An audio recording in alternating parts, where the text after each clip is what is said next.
안녕하세요.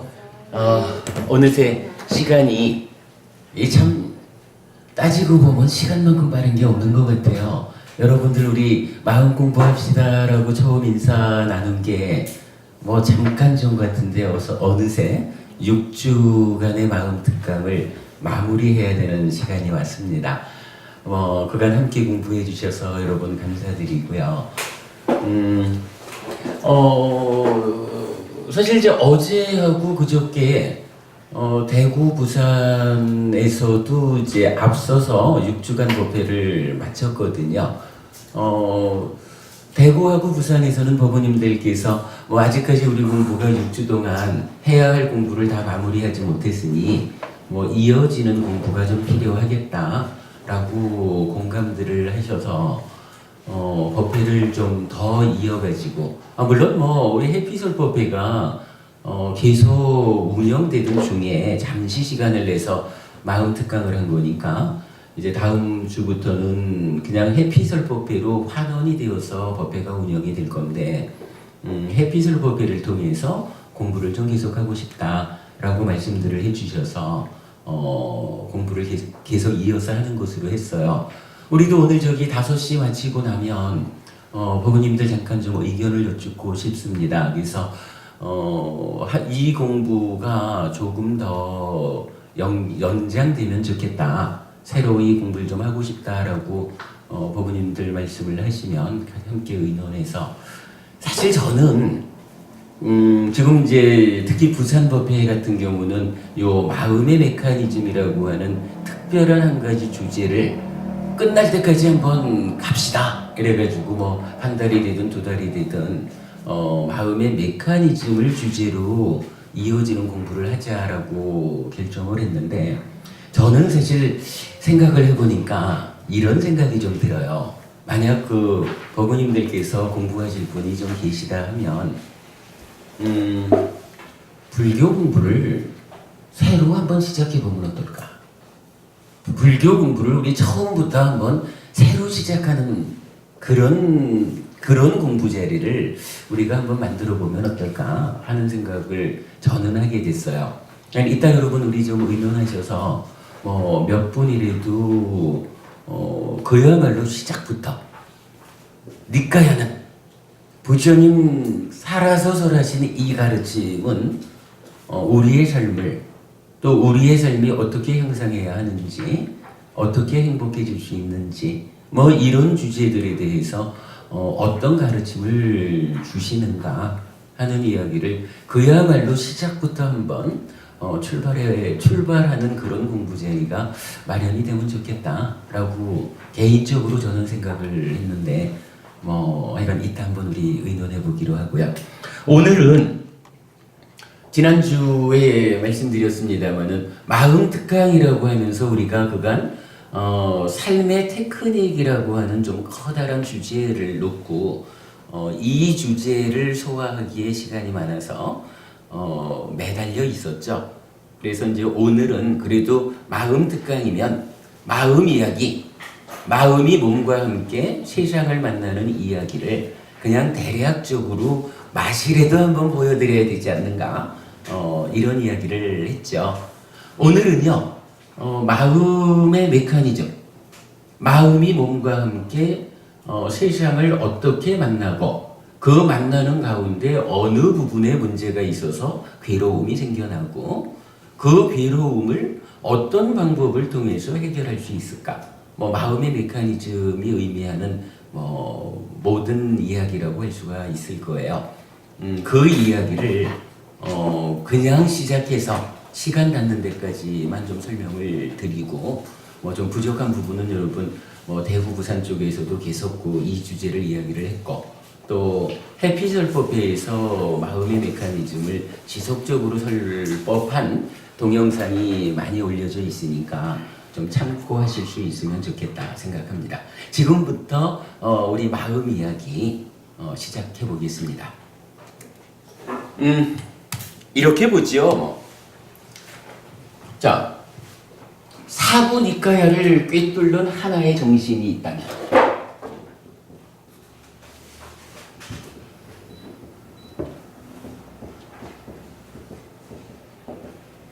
요거 뭐죠? 제가 약간 자주 강조해드리는 말씀이에요. 사부니까야라고 하는 1차 결집에서 결집된 이 경전들, 우리 공부의 기준이 되는 이 경전을 꿰뚫는 하나의 정신이 있다면 무엇일까? 저는 이렇게 말씀드리죠. 삶의 현실에 대한 통찰이다.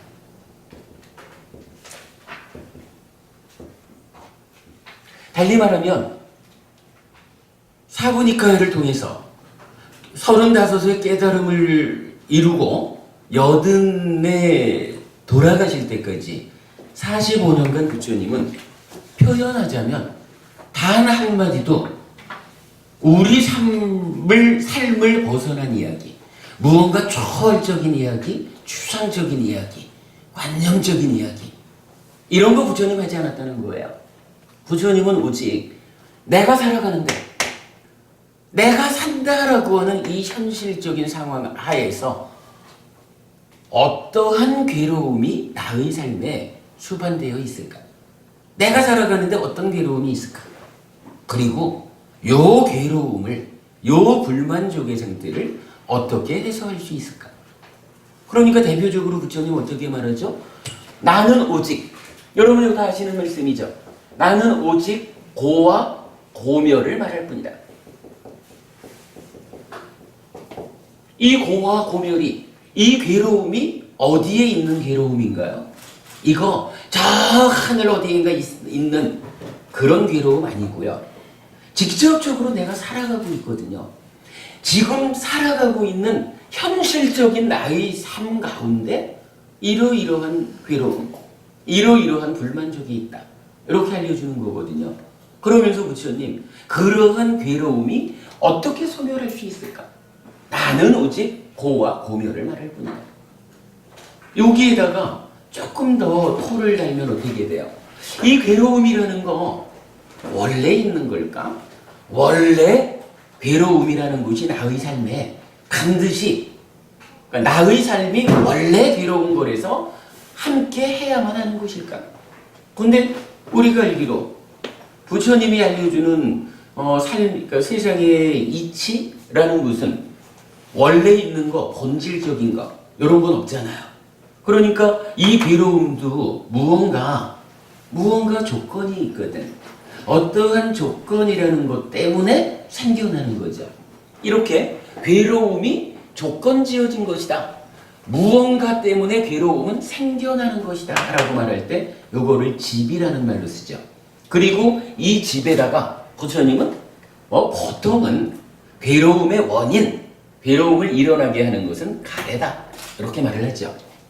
그런데 이제 유독 외도의 주장경이라는 경전한 곳에서는 12연기를 무명을 조건으로 행위, 행을 조건으로 시기, 이렇게 해서 노사까지 가죠. 가래를 전후해서 괴로움이 발생하는 과정을 설명한 12연기가 또한 괴로움의 발생이다. 괴로움의 발생 원인이다. 이렇게 알려주죠. 그런가 하면, 그러면 괴로움이 이런 거라면 괴로움의 소멸이란 무엇일까? 사실은 간단해요. 괴로움이 가래 때문에 생겨나잖아요. 요 가래만 없애버리면 괴로움은 생겨나질 않아.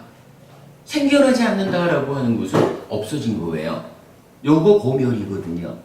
마찬가지로 12연기를 무명을 조건으로 행위, 이래가지고 괴로움이 발생하는 측면으로 설명하면 고의 집이지만 요거를 무명을 완전히 제거하면, 무명을 완전히 없애버리면 행이 소멸하고, 이렇게 12연기를 소멸의 측면으로 설명하면 어떻게 돼요? 그거 괴로움이 소멸하는 과정을 설명해 주죠. 그래서 고멸은 그대로 가래의 소멸이고 12연기의 발생의 측면을 소멸의 측면으로 바꿔서 말하면 이게 고멸이에요. 경전은 그렇게 말해줘요. 그런데 고멸이 가래 없습니다. 12연기의 소멸 측면이다. 정의는 되는데. 그렇다면 동일하죠. 괴로움도 원래 있는 게 아니라 조건에 의해서 생겨나듯이 고멸이라고 하는 요것도 원래 있는 건 아닐 거예요. 요것도 무언가를 조건으로 생겨나겠죠. 무엇가 조건이 될까요? 현재 나를 붙잡고 있는 이 가래라고 하는 나쁜 놈! 요 놈이 가래 너 가라! 이래가지고 아주 착하게 말 듣고 가는 건 아니잖아요.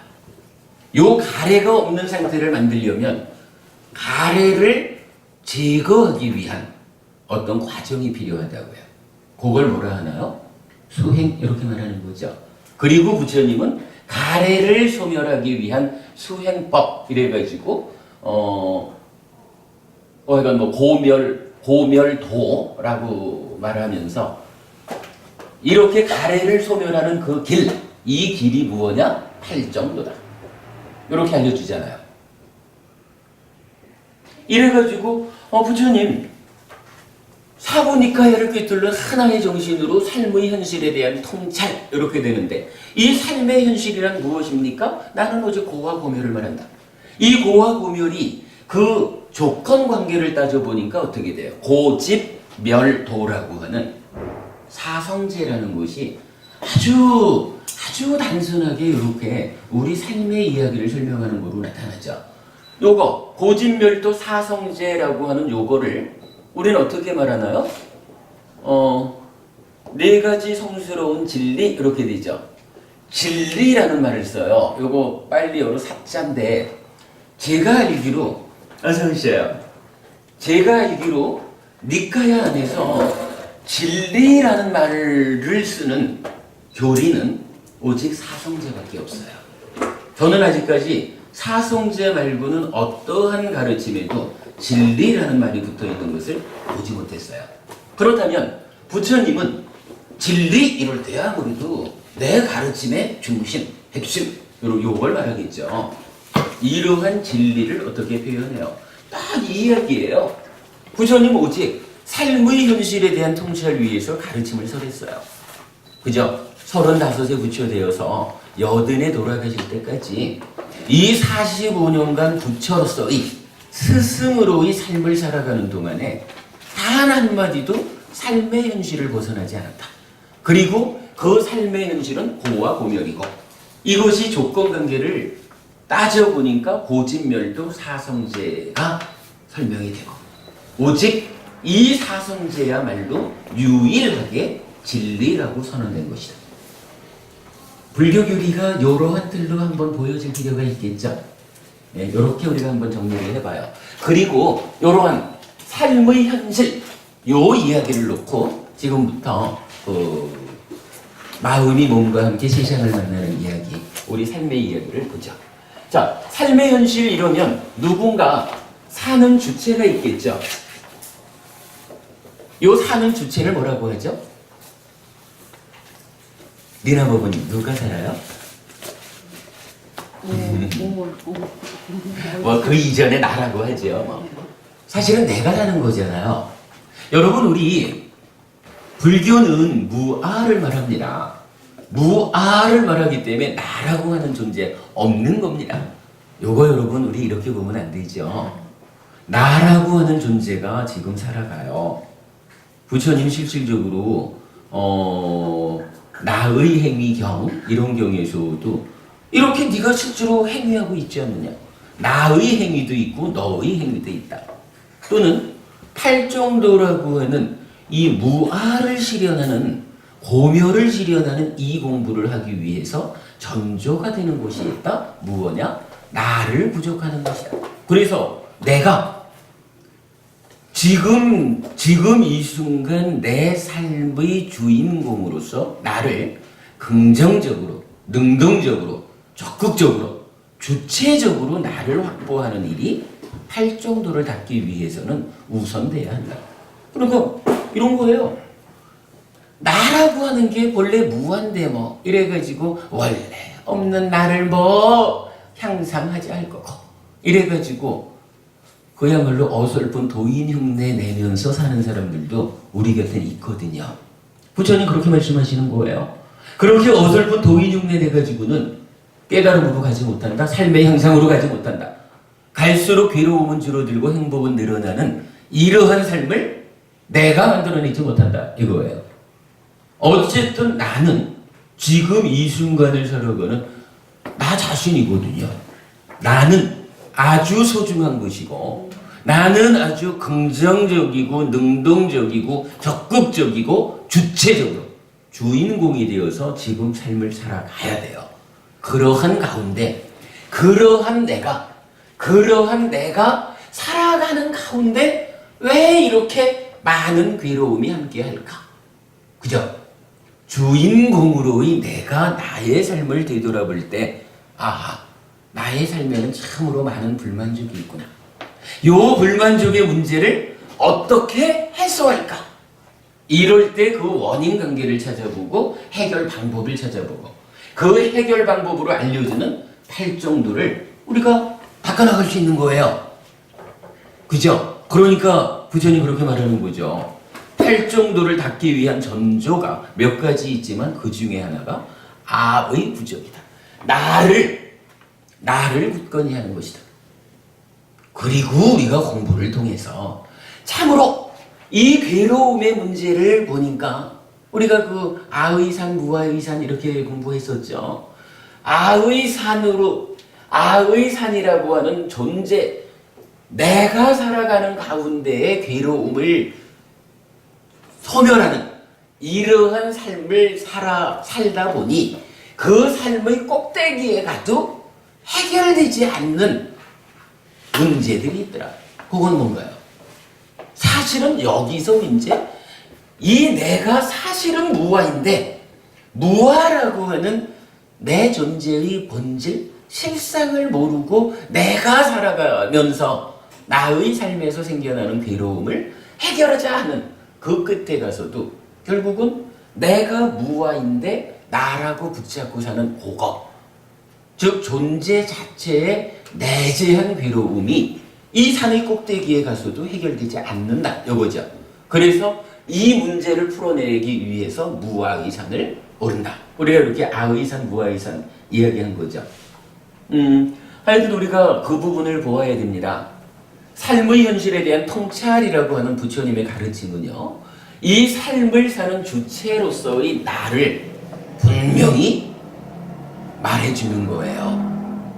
어쨌거나 해피스님도 지금 해피스님이라는 나로서 살아가거든요. 이보부님도 지금 이보부님이라는 나로서 살아가는 거죠. 해피스님은요, 원래 내가 무아인데 뭐 해피스님으로의 삶의 의미가 있어? 요렇게 저의 삶을 보지는 않아요. 가르침을 통해서 참으로 무아인 데도 불구하고 해피스님이라는 내가 되어 살아가는 가운데 이러이러한 불만족이 있구나. 이 불만족의 문제를 해결하기 위해서는 일단 해피스님 자신의 삶을 분명히 해서 이 삶을 단계적으로 향상해 가다가 그 끝에 가서 이 존재가 해피스님 자체가 원래는 본질적으로 존재하는 거 아니다라는 그 무아의 삶을 끝에 가서 실현하는 것이지, 무아인데 뭐 해피스님으로의 삶이 무슨 의미가 있을까? 이보부님도 그렇지 않으신 거죠. 이보부님 이준호라고 하는 본연의 삶이 있는 거예요. 이 삶의 향상의 끝에 가서 이러한 존재화된 나를 내려놓을 때 존재에 내재된 것으로의 괴로움, 최소한 생로병사라고 하는 이 본질적인 괴로움, 뭐 이런 부분까지 마무리 지을 수 있다 이렇게 보는 거죠. 어쨌든 삶의 현실을 이야기할 때 사는 주체인 나를 명확히 하는 것은 중요하다. 그리고 그 상태에서 이제 그렇다면 부처님 공부를 하는, 부처님을 스승으로 삶을 향상하자라는 우리 입장에서 이 나는, 많은 사람들이 나는 누굴까? 라고 찾아 나서지만 그 일이 참 죽을 때까지 찾아 헤매도 잘 안 알려질 거라는 게 문제죠. 그래서 우리가 부처님을 스승으로 두었다라고 하는 특별한 권리로서 부처님은 이 나는 누구냐라는 것을 우리보다 앞서 스스로 깨달아가지고 가르쳐주지요. 자, 이 나는 누구죠? 이제 요 나는 누구냐라고 할 때 니나 부부님 여기서 오치온이라는 내가 나타나는 거죠. 사실 우리는 이거를 잘 몰랐던 거예요. 뭐 그냥 맨날 뭐 조교노원 개공할 수도 있고 색수상행식 오온이라는 것을 알 수도 있지만 정작 그 오온에 집착함으로써 내가 되어 살아가고 이 내가 사는 가운데 괴로움이 있다, 불만족이 있다, 이런 관계를 사실은 우리가 잘 모르는 거예요.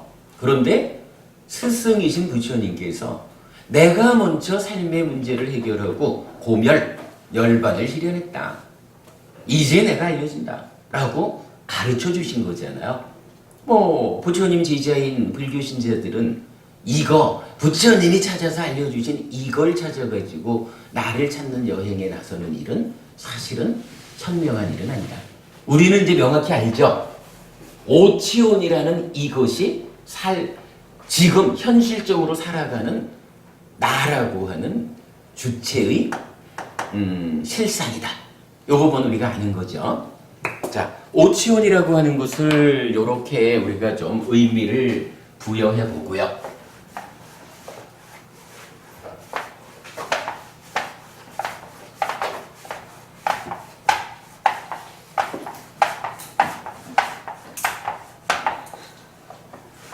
자, 그럼 이제 사는 이야기 이러면 어디부터 시작해야 되나요? 나는 오치온입니다. 여기부터 시작해야 되겠죠. 오치온인 난데 나라고 하는 것은 그냥 오치온이지만 우리가 쉽게 아는 바로는 나는 어떻게 구성이 되어 있을까? 이러면은 나라는 것은 뭐 기본적으로 몸과 마음이죠. 그리고 우리 법회에서는 제가 이 부분을 설명을 못 드렸던 것 같아요.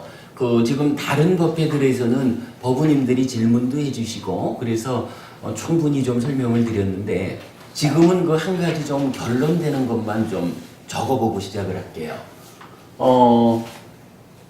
식과 명색이라고 하는 것이 나타나요. 오치온인 나를 구분할 때 그냥 뭐 우리 일상적인 표현으로 몸과 마음인데 요거를 경전에서는 마음은 식이라고 표현을 하고요. 몸에 대해서는 명색이라는 말로 나타내줘요. 그러니까 마음은 식이고 명색은 몸이라.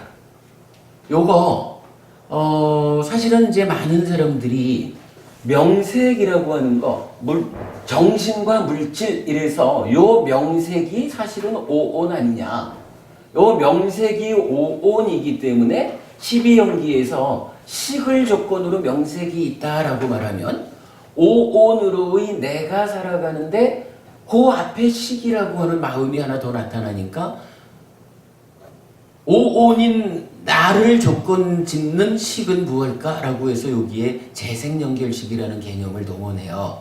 그래서 재생연결식인 식이 식을 조건으로 오온인 명색이 내가 되어가지고 살아가는 거로 12연기를 설명하는데 사실은 경전에서는 그렇게 말하지 않아요. 경전은 어디에서도 그러니까 니까야는 어디에서도 명색에 식을 포함하지 않아요. 그리고 특히 디가니까야 15번째 경 대인연경 같은 경우는 그러니까 몸과 마음의 요 관계에 대응해서 식과 명색을 말하면서 식과 명색이 서로 조건되는 것이다. 우리 여러분 몸과 마음의 관계는 서로 조건되는 관계라고 말하죠. 몸이 있다라는 것은 조건 짓는 것으로의 마음이 항상 함께하는 거예요. 마음이 있다라는 것은 조건 짓는 것으로의 몸이 항상 함께하는 거예요. 그렇게 몸과 마음은 서로 조건되잖아요. 경전에서 그러니까 대인연경에서는 식과 명색을 놓고 그런 표현을 써요. 식과 명색은 서로 조건되는 것이다. 그리고 요 식과 명색의 서로 조건되는 관계 때문에 금생에 나의 삶이 있다. 표현하자면 식과 명색의 서로 조건되는 관계 때문에 우리가 윤회한다라는 부분을 직접적으로 설명해주고 있거든요. 이런 요 긴 이야기는 오늘은 좀 생략할게요. 어쨌든 그러한 이유 때문에 오치온인 나를 몸과 마음이라고 말하고 또한 명색과 식으로 구분하고 있다. 명색이 몸을 말한다 라는 거 말씀을 드려요. 자, 오치원인 내가 살아가는데 요렇게 보면요, 몸과 마음인 오치원 이럴 때 요거 어쨌든 이제 색수상액이 5가지가 쌓여 있는 상태, 요걸 말하죠.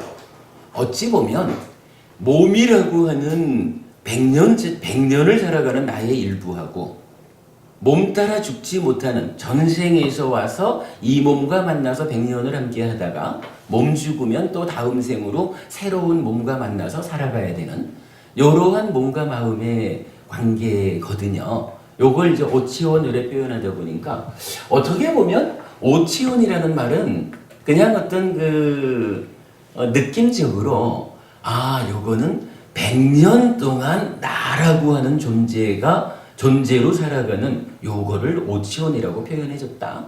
무언가 좀 활동적인 의미보다는 정적인 상태에서 오치원인 나라고 하는 존재를 설명했다. 뭐 이렇게 볼 수도 있을 것 같아요. 그냥 대략적으로 말해서 하여간 요 몸과 함께 100년을 살아가는 지금 해피스님으로 불리우는 나. 뭐 이렇게 이제 오치원을 말한다라고 그냥 좀 건성으로 넘어가면 여기서 우리가 보아야 되는 게 있죠. 사실 우리가 산다라는 것은요, 오치원 상태로 100년을 한꺼번에 내가 지금 사느냐 하면 그건 아니죠. 우리가 산다라고 하는 것은요, 사실은 지금 이 순간밖에는 없는 거잖아요. 한순간 이전으로 있었을 뿐이지 지금 이 순간으로 보면 한순간 이전은 이미 흘러간 과거예요. 존재하지 않는 거예요. 한순간 이후의 사건은요, 지금으로 보면 아직까지 생겨나지 않은 나의 삶의 현실로 다 찾아오지 않은 미래라. 있다, 산다라고 하는 것은 사실은 지금 이 순간이거든요. 오치원이라는 것을 100년을 살아가는 나라고 하는 어떤 좀 정적으로 커다란 덩어리로 나를 정의해 주는 거라면 이제 우리가 삶의 이야기를 하려면 출발을 좀 바꿔줘야 된다는 거라. 지금 이 순간 나의 삶은 어떻게 설명될까? 요거요. 혜준 부부님, 저기 혜준 부부님이라고 불린다라고 하는 것은 사실은 박혜준이라는 어떠한 하나의 존재가 있다. 요게요, 혜준 부부님 한 사람만의 존재로 존재할 수 있는 걸까요? 아닐 거예요, 그죠? 어떤 형태로든 우리가 살아간다라고 하는 것은 그래서 나라고 하는 존재가 있다, 내가 있다, 나다라고 하는 요 얘기는 그러니까 나 아닌 것들이 함께하는 가운데 내가 나 아닌 것들과 어떠한 형태로든 관계를 맺는, 이게 사는 거겠죠. 아마도 만약에 어떠한 존재가 혼자 있을 수 있다, 혼자 있을 수 있는 어떤 존재가 있다라고 설정을 하자면 아마도 우리가 상상할 수 있는 것은 그런 상태가 누굴까? 여러 종교에서 나타나는 창조주 하나님 이래 될 거예요. 예를 들어서 브라만교 힌두교에서도 아트만이라고 하는 신의 분신, 본질, 이 개념이 나오는 게 어떻게 나와요? 하여간 세상에 브라흐마라고 하는 창조주 하나님 신이 있잖아요. 근데 이 신이 경전에 보면 그런 이야기 나오는 거예요. 혼자 있다 보니까 심심해. 누가 좀 같이 있어주면 좋겠다. 요렇게 생각을 하니까 누가 태어난 거예요. 사실은 그 브라흐마라고 하는 그 존재가 누가 와라 이래가지고 있어라 해가지고 있은 건 아닌데 어떻게 그 하나의 세상에 존재들이 생겨나는 과정에서 보니까 제일 처음에 온 존재의 입장에서는 혼자 있었던 거 아니에요. 혼자 있으니까 누가 좀 있으면 좋겠다라고 생각을 하는데 그와는 관계없이 사실은 세상이라는 공간에 또 다른 세상에서 죽은 존재들이 이쪽에 와서 율회하는 태어남이 이어지는 거죠. 이제 그런 부분을 설명을 해요. 그럴 때도 사실은 이 개념이 나오는 거예요. 창조주 하나님 브라흐마라고 우리가 힌두교에서 오해한 이 존재도 따지고 보면 그거예요. 어느 순간에 남이 없어. 남이 없다고 해도 다른 사람이 없는 거지 세상은 있는 거죠. 그러니까 그 순간에 혼자 있다라고 하는 것은 어쨌든 심심하고 의미가 없어요. 사실은 내가 굉장히 멋지고 힘센 존재다 이러면 힘이 센 존재일수록 사실은 누가 좀 있어서 와, 참 멋집니다. 참 훌륭합니다 라고 떠받들어 줘야 이게 좀 멋진 삶이 되는 거지. 혼자 있다는 거 사실 의미 없잖아요. 내가 아무리 혼자서 멋있어 본들 뭐해? 누가 알아주지 않는데. 이간저리 좀 그런 개념을 좀 본다 하면 어쨌든 존재한다. 있다라고 하는 것은요. 사실은 삶이라고 하는 개념에서는 혼자서 있다라고 하는 것은 그 의미가 없는 거예요. 그래서 내가 산다라는 말을 할 때는 반드시 내가 나 아닌 것들과의 관계 맺음을 전제하는 거예요. 그러면 이제 오치훈이라고 하는 요 나도 우리가 삶의 이야기를 해야겠습니다 라고 하면 지금 이 순간 내가 되어가지고 나 아닌 것들과 관계를 맺는 지금 이 순간을 대표하는 나라는 존재가 있어야겠구나. 이런 부분을 우리가 좀 볼 수 있겠죠. 사실은 이제 경에서는 지금 이제 좀 대충적으로 말하자면 아스미라고 해서 나야, 나는 있어 라고 하는 대략 그 자아의식 정도로 우리가 이해를 하면 될 것 같아요. 오치온인 내가 100년짜리 나가 나요라고 하는 자아의식을 일으키면 경전은 구체적으로 자아의식이 사라지지 않으면 이래요. 사라지지 않는다는 얘기는 뭐냐 하면 사실은 내가 살아가는데 늘 나라는 생각 가운데 나라는 자아의식 가운데 살아가고 있다 이거죠. 그러니까 나라는 자아의식이 사라지지 않은 고러한 삶을 말하면서 이제 여기서 안이비설신의라고 하는 여러분 잘 아는 얘기죠.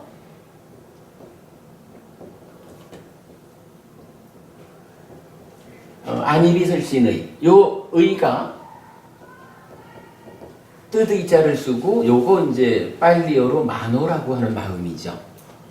안이비설신의라고 하는 6가지를 제시해요. 여러분 있잖아 여기서요 우리가 한 가지 좀 명심해야 될 게 있어요. 여러분 요거 안이비설신의 6가지를 뭐라고 불러요? 육내입처 또는요? 육경? 경은 아니지 근이죠. 그리고 또 다른 말도 나올 수가 있죠. 이게 자 경전에서는 말이죠.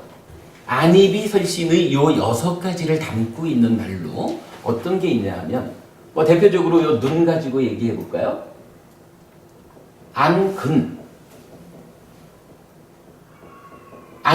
내지 의근 하면 요거 뭐예요? 육근 이래 되죠. 그런가 하면 여기에 식자를 붙이는 것도 있죠. 안식 내지 의식 이러면 요거 육식 이렇게 말하죠.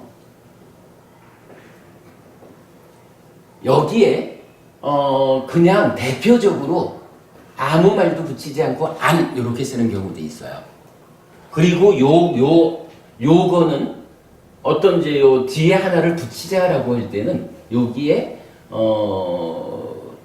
혀라는 말을 붙이기도 하고 입이라는 말을 붙이기도 하고 그래요. 그런데 보편적으로 요 말을 붙이는 경우는 드물고 그냥 안이비설신의 요렇게 나타나는 경우가 많아요. 요때에 보면 아무것도 붙이지 않고 안이비설신의 요렇게 부르는 요거를 육입이라고도 하고 또는 육처라고도 하고 또는 요거를 합해서 입처라고도 해요. 입처. 요거 이렇게 보면 좋을 것 같아요. 지금 제가 요 안이비설신의라는 참 간단한 이야기를 가지고 길게 설명하고 있죠. 근데 사실은 요게 중요해요. 장보부님 요거 중요한 거 아시죠? 기본적으로요. 경전은 반드시 근이라고 할 때는 그 눈이 짝후예요. 짝후라는 눈에다가 안근 이럴 때는 짝후인들이한데 이제 유자를 하나 생략하고 짝힌들이야라고 안근 이렇게 써요. 그리고 식일 때는 똑같이 짝후에다가 짝후 민자 하나 요렇게 그 인들이야 민자 하나라는 말을 분명히 붙여가지고 근과 식을 나타내줘요.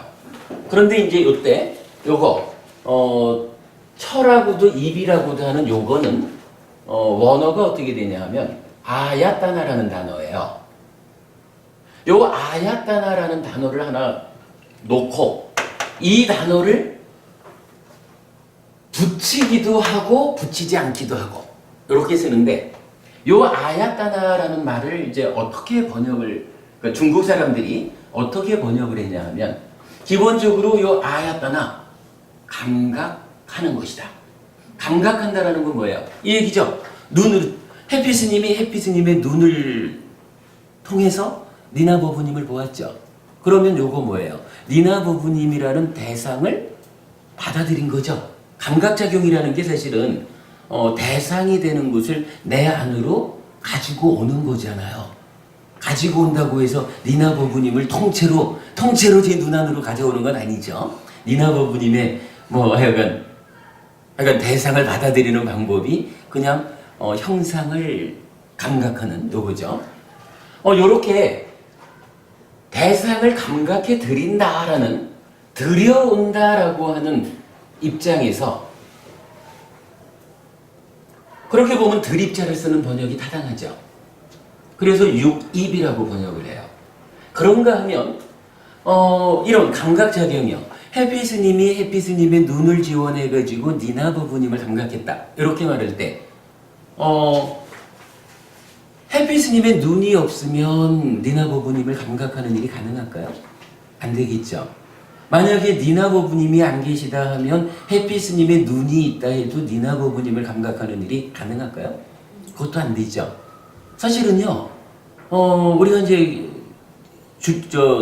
강조해서 말하는 것이 뭐냐 하면 실제로 내가 산다라고 하는 요 자리에서는 혼차라는 것은 의미가 없어요. 내가 반드시 나 아닌 것. 달리 말하면 요거 대상이라고 말하고 세상이라고 말하고 요거잖아요. 내가 나 아닌 것을 대상으로 해서 감각해 드리는 거거든요.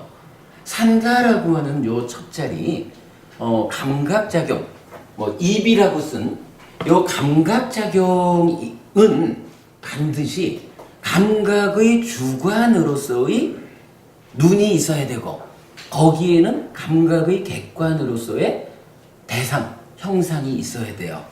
그러니까 감각작용이 있으려면 감각의 주관이라고 하는 하나의 토대 그리고 감각의 객관이라는 또 하나의 토대 감각 주관, 감각 객관이라고 하는 이 두 가지 토대가 딱 마련되어 있어야 그 위에서 감각 작용이 이루어져요.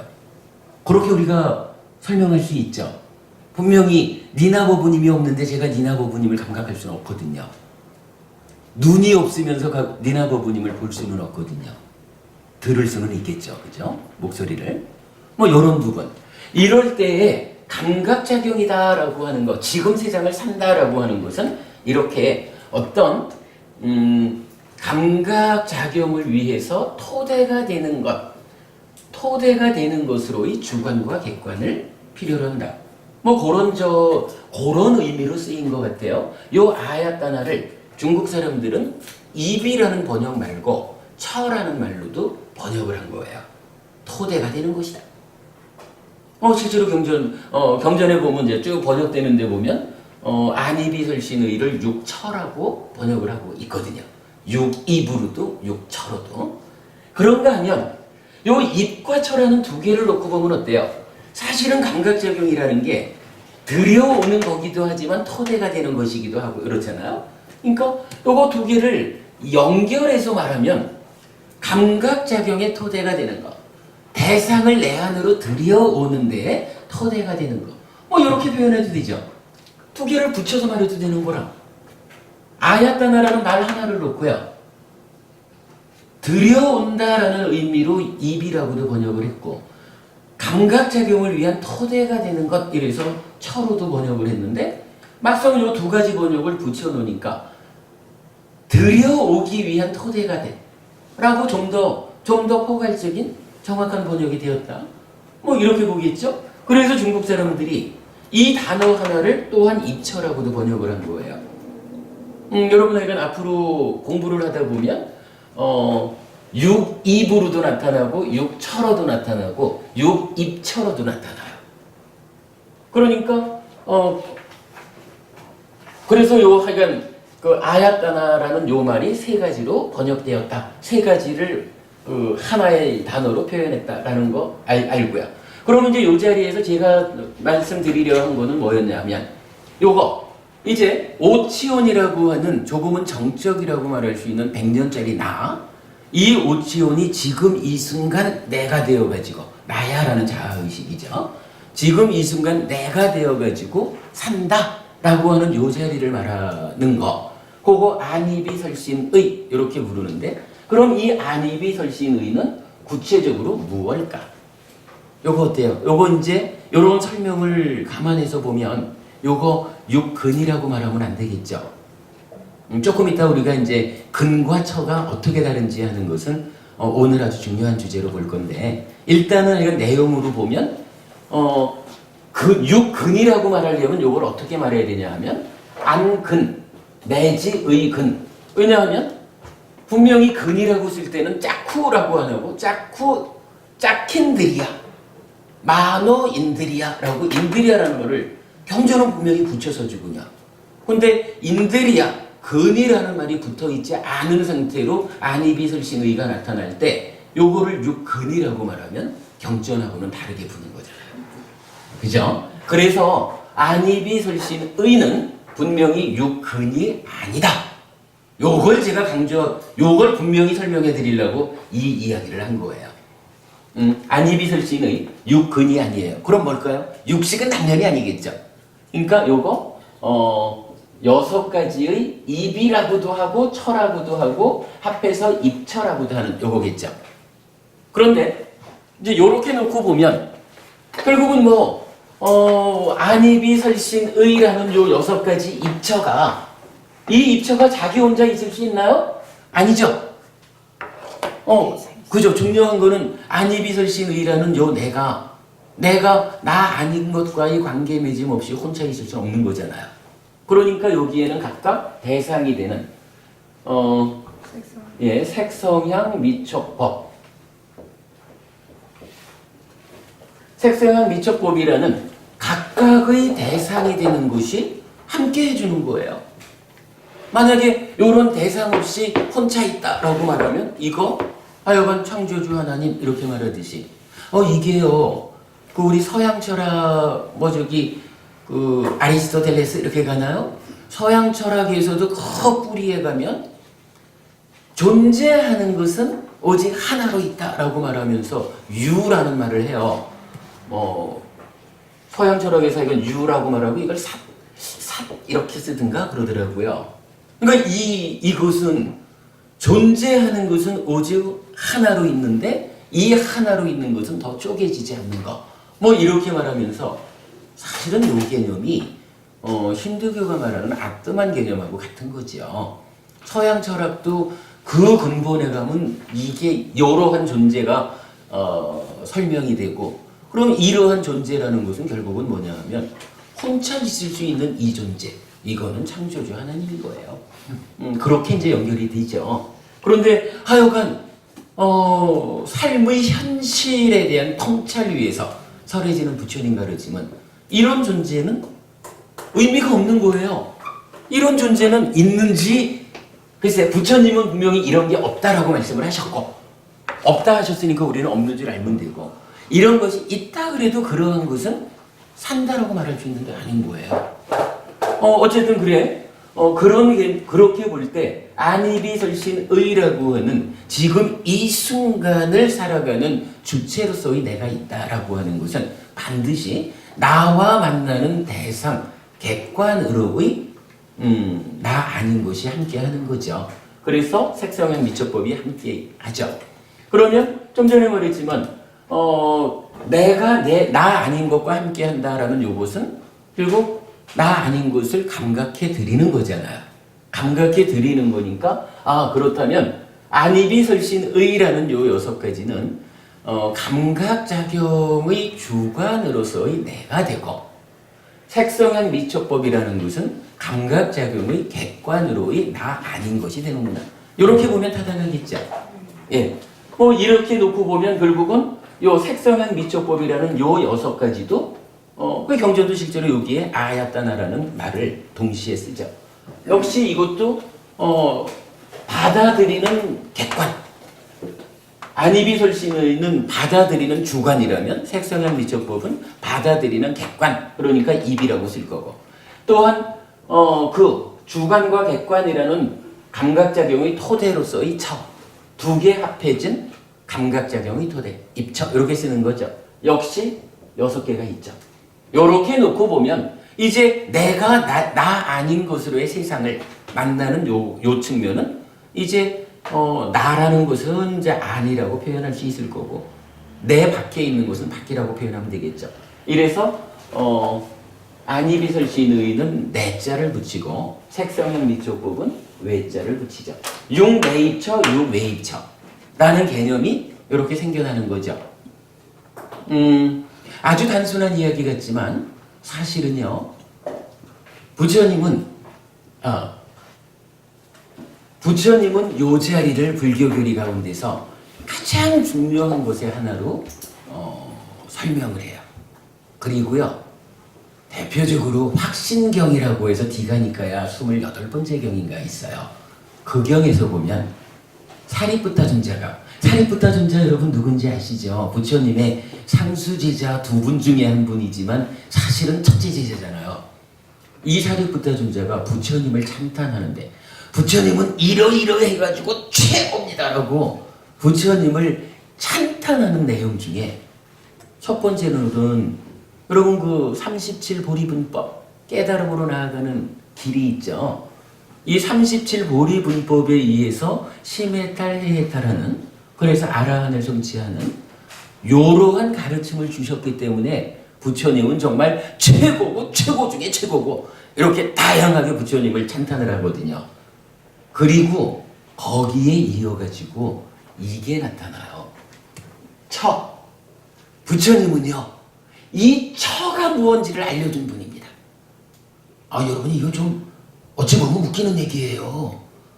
안이비설신에 알려줬다는데 요런 처가 무언지 부처님이 알려주셨습니다. 요거를 뭐 천명이라고 번역을 하셨더라고요. 처를 천명하신 거 이렇게 이제 말하면서 부처님께서 이 처를 알려주신 그것이 정말로 부처님 최고 중에 최고로 이렇게 찬탄받아야 합니다 라고 부처님을 찬탄해요. 여기에 그러니까 숨어있는 의미가 엄청 많이 있는 거예요.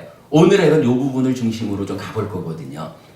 그리고 나면 이제 그 확신경에서는 이어가지고 여러 가지를 쭉 나열을 하면서 부처님께서 알려주신 이러한 것도 위 없는 것입니다 라고 한마디로만 찬탄을 해요.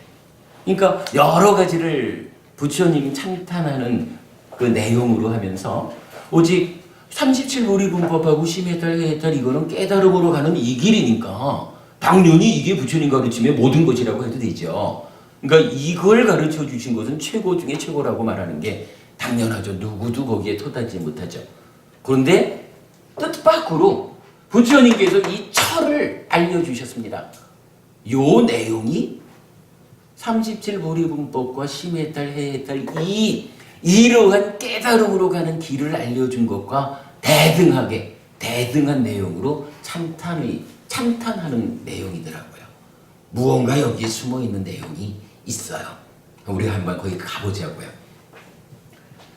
하여간 그래서 이렇게 이제 6네이처, 6웨이처가 있고, 지금 한 가지 얘기만 좀 하고 우리 좀 쉬었다 하기로 했죠. 여기에서 이제 우리가 또 중요한 그 개념 하나를 알아보아야겠어요. 자, 제가 방금 니나 부부님한테 이렇게 질문을 했거든요. 해피 스님의 만호가 해피 스님의 눈을 지원해서 니나 부부님을 보면 니나 부부님이다라고 하는 알미 생겨나는 거죠. 니나 부부님을 제가 이제 감각해 드린 거죠. 그런데 이 상태에서 니나 부부님이 안 계셔도 사실은 니나 부부님을 감각할 수 없죠. 해피 스님의 눈이 없어도 사실은 니나 부부님을 감각하지 못하잖아요. 이런 두 가지가 다 필요한데 사실은 그 앞에서 제가 또 뭐라고 했냐 하면 해피 스님의 만호, 즉 나의 마음이 이런 이야기예요. 제 눈이 지금 니나 부부님을 향해서 상을 맺었어요. 그런데 저 밖에서 무슨 소리가 들리네? 눈은 가 있는데 내 마음이 눈으로 안 오고 귀로 가가지고 이게 무슨 소리일까? 이러면 눈에는 분명히 아마도 제 망막에는 니나 부부님 상이 맺혀 있을 거예요. 그러겠죠? 그런데 나는 니나 부부님을 안 봐요. 보지 않고 소리를 듣고 있거든. 요거 사실이죠. 우리 분명히 삶의 현실이라는 측면에서 요거 맞거든요. 그러니까 제가 이렇게 표현을 한 거예요. 그냥 해피 스님의 눈이 그 니나 부부님을 보았다 이렇게 말하지 않고 해피 스님의 만호가 요 마음이 해피 스님의 눈을 지원해서 니나 부부님을 본 거라. 이런 얘기죠. 요 만호가 글자는 빼고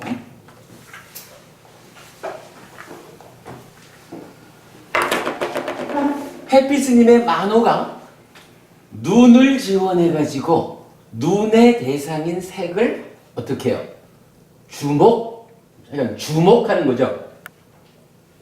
방금 말했지만 그러니까 만호가 눈에 가서 그 니나 부부님한테 주목을 해주니까 본 거죠. 감각이 됐지. 이 마음이 귀로 쫓아가서 귀를 주목하고 있으니까 소리가 들리지 못 보잖아요. 요 개념 여러분 불교 공부 출발점에서 우리가 놓치면 안 돼요. 요거 만호가 표현하자면 안입이 설신 몸이죠. 몸에 어디든 눈을 지원해서 색을 보든 귀를 지원해서 소리를 듣든 코를 지원해서 냄새를 맡든 혀를 지원해서 맛을 보든 몸을 지원해서 감촉을 느끼든 아니면 요 법이라고 하는 건 뭐냐 하면 색성향 미촉법이라는 몸을 통한 대상이 아니라 만호라는 요 마음이 몸의 도움을 받지 않고도 직접 감각하는 대상인 거죠. 요건 이건 내 마음속에 있는 거겠죠. 그죠? 내 안에 있는 거. 마음속에 있다는 거랑 조금 다르고 그러니까 내 안에 있는 거. 그러니까 보이고 들리고 냄새 맡아지고 맛보아지고 감촉된다라는 요거는 그야말로 그냥 물질적인 거잖아요. 그죠? 그러면 세상에 존재하는 것은 물질만 존재하는 건 아니죠. 물질 아닌 것도 존재하거든요. 그래서 몸으로 감각할 수 있는 물질적인 거를 제외한 나머지를 법이라고 표현을 한 거죠.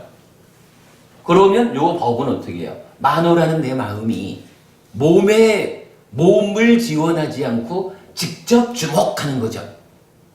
그래서 표현하자면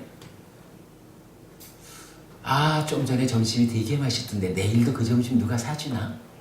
이런 생각할 수도 있는 거예요. 요거 2시간, 3시간 전에 우리가 맛있는 점심을 먹었다라고 하는 요 기억이라고 하는 것은 요거는요 보이는 것도 들리는 것도 냄새 맡아지는 것도 맛보아지는 것도 감촉되는 것도 아니거든요. 그러나 그게 없나요? 있잖아요. 그런 하여간 물질적인 것이 아닌 존재, 법이라. 물론 이제 우리가 뭐 뒤에서 보면 사실은 이 모든 것이 다 법이에요. 근데 법을 요만큼 그러니까 색성향 미촉이라는 걸로 특화해 놓고 난 나머지 요걸 이제 법이라고 표현하는 거죠. 자, 어쨌든 이제 여기에서 어떤 개념이 하나 나타나냐 하면 여러분 요거 꼭 기억하자고요. 만호가 몸을 지원해서 몸의 대상을 주목했다. 요거. 만호가 몸을 지원해서 대상을 주목하는 요거를 뭐라고 하냐 하면 자의라는 말로 써요. 자의. 이거 여러분 지금 보면은 이제 뭐 초기불전연구원에서는 요 자의를 마음에 잡돌이 한다라고 번역을 하고 있죠. 파알리 성전협회 전재성 박사님 쪽에서는 정신현상을 일으킨다라고 번역을 하고 있어요. 그런데 아직까지 우리가 주변에서 국내외를 막론하고 여기 이제 원어가 마나시까라인데 마나시까라라고 하는 요 원어를 중국 사람들은 자의라고 번역을 했어요. 요거 어떻게 보면 만호라고 하는 요 의죠. 의의 작용 이래가지고 만호가 어떤 작용을 합니까? 몸을 지원해서 몸의 대상을 주목하는 작용을 했어요. 아니면 법을 직접 주목하는 작용을 했어요. 이렇게 보면 자의라는 번역이 타당하죠. 잘된 번역 같아요. 그런데 문제는 이 자의, 마나시까라 자의라고 하는 요 말의 의미가 무엇냐 하는 것을 현대학자들이 잘 풀어내지 못한 것 같아요. 그러다 보니까 국내외를 막론하고 뭐 자의, 마나시까라는 말을 어떻게 이제 번역을 하고 있는데 여러분 사실 우리가 이게 제가 말이 우리 번역이라고 하는 그 참 큰 불사를 하신 분들께 제가 누를 끼치려는 건 아니고 다만 우리 공부하는 입장에서 볼 때 마음에 잡돌이 한다라고 하는 이 말에서 우리가 만호가 이런 일을 하는 것, 만호의 활동성이죠. 만호가 이런 작용을 한다라고 하는 것이 마음에 잡돌이 한다라는 표현을 통해서 안 알려지죠. 네, 어서 오십시오. 또 마찬가지로 정신현상을 일으킨다라고 하는 이 번역, 이 말을 통해서 만호가 이런 활동성을 작용하고 있다? 이 말이 알려지냐고요? 아니잖아요. 그죠? 근데 그게 국내에만 적용되는 말인가 하면 아직까지 제가 정확히 모르지만은 외국에, 그러니까 세계적으로 까라라는 이 단어를 설명하면서 이렇게 만호가 몸을 지원해서 주목하든 아니면 직접 주목하든 이러한 활동성의 측면으로 마나시까라 자의가 설명되는 것을 잘 이렇게 발견하지를 못해요. 어쨌든 이 의미 자의라고 하는 것이 요거다라는 것을 아는 일이 우리 삶을 이해하는 일 중에 가장 중요한 일 중에 하나예요. 여러분 이거 꼭 기억하자고요. 그러면 이게 이렇게 주목하면 어떻게 되나요? 자, 니나 부부님을 이제 제가 해피 스님의 만호가 해피 스님의 눈을 지원해가지고 니나 부부님을 주목했어요. 달리 말하면 해피 스님이 요건 이제 한마디로 이렇게 말하면 되죠. 해피 스님이 니나 부부님을 자의한 거죠. 이렇게 자의하면 어떤 일이 생겨요? 니나 부부님이라고 알죠? 이건 저기 달리 설명이 필요 없어요. 니나 부부님을 보고 니나 부부님인 줄 아는 거지요. 김보현 부부님 보면은 보현 부부님 오셨다라고 보현 부부님인 줄 알잖아요. 설명 필요 없이 요거는 맞는 거죠. 그걸 뭐라고 할까요? 니나 부부님이다라고 하는 네? 인식하다라고 말하는 거하고는 우리가 이런 현재 인식이란 말이 쓰이는 자리 때문에 아마도 그 말이 맞는 말인데 앞으로 우리가 그렇게 만들어 가야 될 건데 현재는 좀 다르게 쓰여요. 근데 어쨌든 바로 그 말이죠. 이 얘기죠. 만호가 눈을 지원해서 색을 주목하니까 색이 무엇이다. 이 색이 무엇이다 라고 하는 요런 알미 생겨나죠. 이바분님 어서 오십시오. 잘 계셨어요?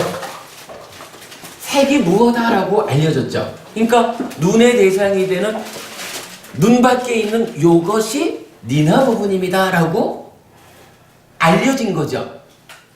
요 알려진 거를 이제 부처님은 요걸 뭐라고 설명해 주냐 하면 니나 부분입니다 라고 아는 것으로의 마음이다 이렇게 설명을 해요. 이게 여러분 쉽지 않은 거예요. 니나 부분입니다 라고 알았거든. 근데 요 알은 요게 그냥 안 게 아니고 마음이라는 거예요. 요게 마음이라는 거야.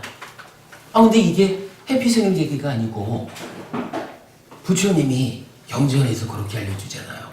경전에서 뭐라고 이야기하나요? 안과 색을 조건으로 안식이 있다.